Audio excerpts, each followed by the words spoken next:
Welcome back. Now, before the break, we saw a Dublin derby between Shamrock Rovers and Bohemians, but it wasn't the only derby match on Friday night. The always keenly contested Louth derby between Drogheda United and Dundalk was down for decision at United Park. Eamon Donoghue was there for M&S.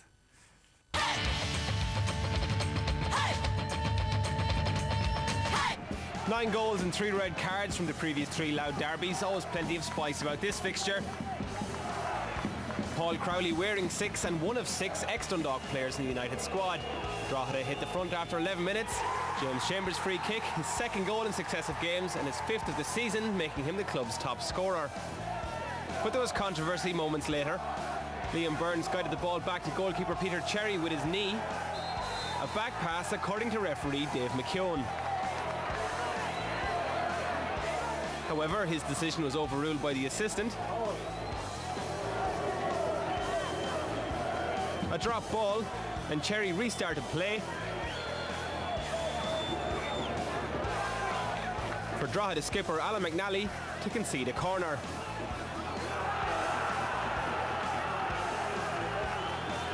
And almost predictably, it led to the equaliser. A free header for Ger Rowe, all too easy, and this within 3 hectic minutes of Chambers' opener.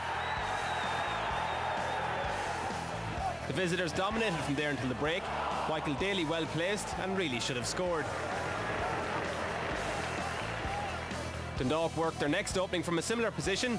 Liam Burns' right knee was having an eventful night and missed a great opportunity to put the visitors ahead. Darren Manstrom made no such mistake a minute from half-time. Left with too much time, he easily slotted the ball past Steve Williams.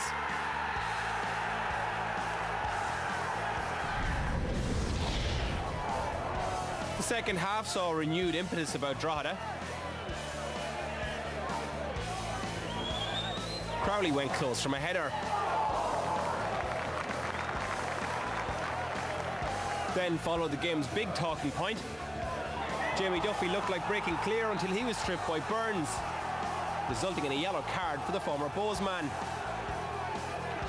A red card would follow less than 2 minutes later when Michael Daly went in high on Connor Kenna.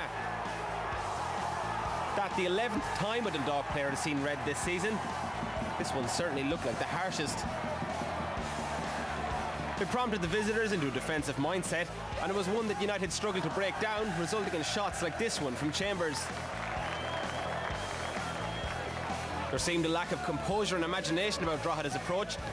The strikers not reading Connor Kenna's intentions, much to the frustration of Alan Matthews. But just as it did last week in Bray, Drogheda left it late to get their business done. Duffy didn't allow the obstruction by the ref to put him off. The ball eventually falling to Chambers, a hero last week and a saviour again. The same player could have had a hat-trick right at the death, but his header not enough to beat Cherry.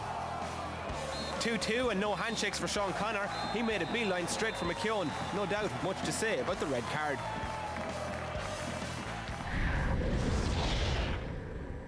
That's basically what it's down to, a rub of the green, and we were kind of during the season little bits of concentration we were lacking, but we're starting to put that right now.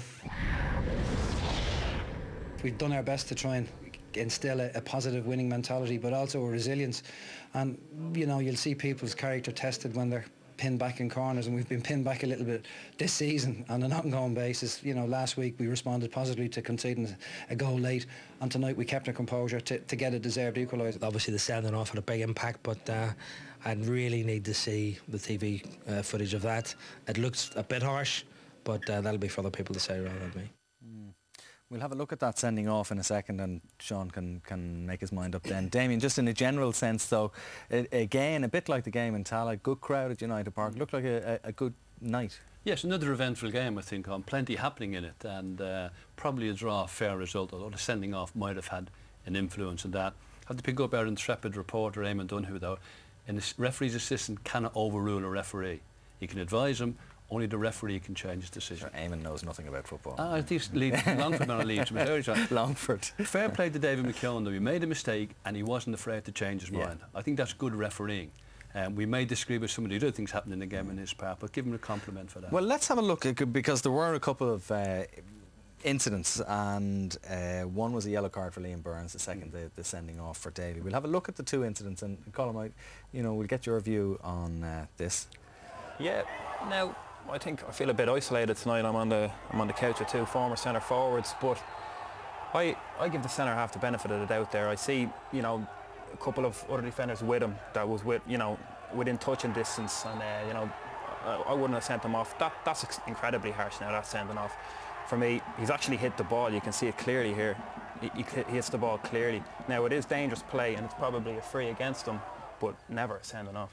If you look at both situations, I think it was a harsh sending off. It was dangerous play, yellow card. But the Drogheda players on both occasions put the referee under a huge amount of pressure. Now, is that a ply of Drogheda to put the referee under pressure? They're going so well to try and avoid relegation. It's a good team spirit, or are they just going over that little mark? I don't know if we can have a look at that incident again. We may not be able to, but if we can, because I'd be interested again. You're part of the Strikers Union, Richie, with the Liam Burns yellow card. Were there enough covering defenders? Well, I think the actual rules state that if it's an obvious goal-scoring opportunity that is denied by the striker or by the defender for the striker, it's a red card. Now, the moment he makes contact with the striker there, you can see that the four defenders are level with him. Arguably, he's a half a yard ahead. Now, you can get bogged down with who's quicker, the defender or the striker, but at the point of contact, he was clear in on goal. So I think that's a red card. And this one here, I mean, again, we've the benefit of replays. We've seen it a couple of times, but you can say that every week about referees. He made the decision on the spot. The player lowered his head ever so slightly. Daly had the right to go for it. He won the ball. And you can't really see from the footage whether there was that much contact with his head. Now, he went down holding his head, so we'll give him the benefit that he's... They didn't, but I mean, we have to be careful what we accuse the fella of doing, because there isn't anything conclusive on the footage. And we'll assume he did, because if there wasn't contact and he went down holding his head, well then the red card should have went the other way.